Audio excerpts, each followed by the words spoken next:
Hello viewers, welcome to Aparna super kitchen. இன்றைக்கி நம்ம சேனலில் ரொம்ப சூப்பரான டிஃபன் ரெசிபி பார்க்க போகிறோங்க. இது நம்ம முழுக்க கோதுமையிலே செய்கிறதுனால ரொம்ப ஹெல்த்தியான ரெசிபி. வாங்க வீடியோக்குள்ளே போய் எப்படி செய்கிறதுன்னு பார்க்கலாம். அதுக்கு முன்னாடி நம்மளோட சேனலை சப்ஸ்கிரைப் பண்ணாதவங்க கீழே சப்ஸ்கிரைப் பட்டனை கிளிக் பண்ணிக்கோங்க. கூடவே பக்கத்தில் இருக்க பெல் ஐக்கானையும் ப்ரெஸ் பண்ணிக்கோங்க. இப்போ வாங்க ஃப்ரெண்ட்ஸ், நம்ம ரெசிபிக்குள்ளே போகலாம். இன்றைக்கி இந்த டிஃபன் ரெசிபி செய்கிறதுக்கு நான் 1 கப் அளவுக்கு கோதுமை மாவு எடுத்திருக்கேன். இப்போ இதை நம்ம ஒரு தவாவில் கொட்டிக்கலாம். ஒரு 2-3 நிமிஷத்துக்கு லோ ஃப்ளேமில் இதை லைட்டாக நம்ம ரோஸ்ட் பண்ணிக்கலாம். ஒரு 3 நிமிஷம் கழித்து நம்ம ஸ்டவ் ஆஃப் பண்ணிடலாம். நமக்கு அந்த கோதுமையோட ஃப்ளேவர் வர ஆரம்பிக்கும்.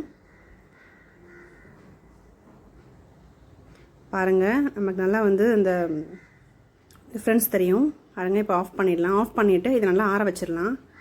இது ஆறினதுக்கப்புறமா இது கூட ஒரு 1/4 டீஸ்பூன் அளவுக்கு உப்பு சேர்த்துக்கோங்க.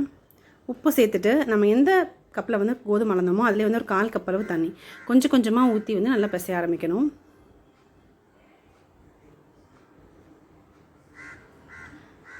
பாருங்கள், இப்போ இந்த மாதிரி கட்டிக்கிட்டே வர ஆரம்பிச்சிருச்சு. இப்போ இன்னும் கொஞ்சமாக மட்டும் தண்ணி ஊற்றிக்கலாம். தண்ணி நம்ம கம்மியாகவே சேர்த்தா போதும். நார்மலாக சப்பாத்திக்கு சேர்க்கறத விட ரொம்ப கம்மியாக தான் சேர்க்கணும். சேர்த்துட்டு இந்த மாதிரி நம்ம ரவுண்டாக உருட்டி வச்சுக்கலாம். இதுக்கு ரொம்ப தண்ணி தேவைப்படாது, கொஞ்சம் ட்ரையாக தான் இருக்கும். அடுத்ததான் நான் 2 சில் அளவுக்கு தேங்காய் எடுத்து வச்சுருக்கேன். இப்போ இதை ஒரு மிக்சர் ஜாரில் சேர்த்து நல்லா அரைச்சிக்கலாம். நம்ம தேங்காய் திருவி கூட நம்ம சேர்த்துக்கலாம். நான் இப்போ இதோட கொஞ்சம் சர்க்கரை சேர்த்துருக்கேன். உங்களுக்கு இது ரெண்டுமே வேணாம் அப்படின்னா நாட்டு சர்க்கரை, வெல்லம் இல்லைனா கருப்பட்டி எதனாலும் சேர்த்துக்கலாம் இனிப்பு சுவைக்காக.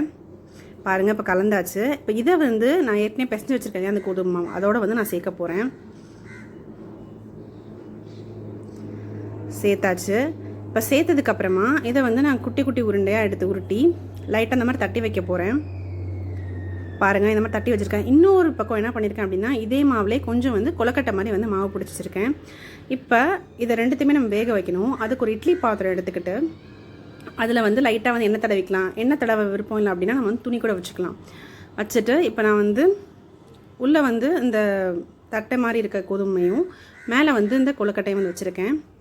இப்போ நம்ம இதை வச்சுட்டு ஒரு 7-8 நிமிஷத்துக்கு நல்லா ஹை ஃப்ளேமில் இதை வேக விடணும். வச்சாச்சு. இப்போ நம்ம இதை க்ளோஸ் பண்ணிடலாம். ஒரு 8 நிமிஷம் கழிச்சு நம்ம பார்த்தோம் அப்படின்னா நமக்கு நல்லா வெந்திருக்கும். இந்த கோதுமை அப்படின்னா உள்ளே ஃபுல்லாக வேகணும், டைம் ஆகும். பாருங்கள், நல்லா வெந்துருச்சு. இப்போ இது நம்ம நார்மல் கொழுக்கட்டைக்கும் இதுக்கும் வித்தியாசமே தெரியாது, அவ்வளோ டேஸ்ட்டாக இருக்கும். இது ரொம்ப ஒரு ஹெல்த்தியான பிரேக்ஃபாஸ்ட் ரெசிபி. எப்போயுமே ஒரே மாதிரி செய்கிறதுக்கு இது நம்ம கண்டிப்பாக ட்ரை பண்ணி பார்க்கலாம். பாருங்கள் எவ்வளோ சூப்பராக இருக்குன்னு சொல்லிட்டு. இதுக்கு எதுவுமே சைட் டிஷ் தேவையில்லை, நம்ம அப்படியே கடிச்சு சாப்பிட்லாம். அவ்வளோதான் ஃப்ரெண்ட்ஸ், சூப்பரான டிஃபன் ரெசிபி தயாராகிடுச்சு. கண்டிப்பாக நீங்களும் இந்த ரெசிபி வீட்டில் எல்லாருக்கும் ட்ரை பண்ணி கொடுங்க. நீங்களும் ருசிச்சு சாப்பிடுங்க. அவ்வளோ ஹெல்த்தியான பிரேக்ஃபாஸ்ட். உங்களுக்கு இந்த வீடியோ பிடிச்சிருந்தா லைக் பண்ணுங்கள், கமெண்ட் பண்ணுங்கள், ஷேர் பண்ணுங்கள். மறக்காமல் எங்களோட சேனலுக்கு சப்ஸ்கிரைப் பண்ணுங்கள். உடனே நோட்டிஃபிகேஷனுக்கு பக்கத்தில் இருக்க பெல் ஐக்கான் ப்ரெஸ் பண்ணுங்கள். தேங்க்யூ.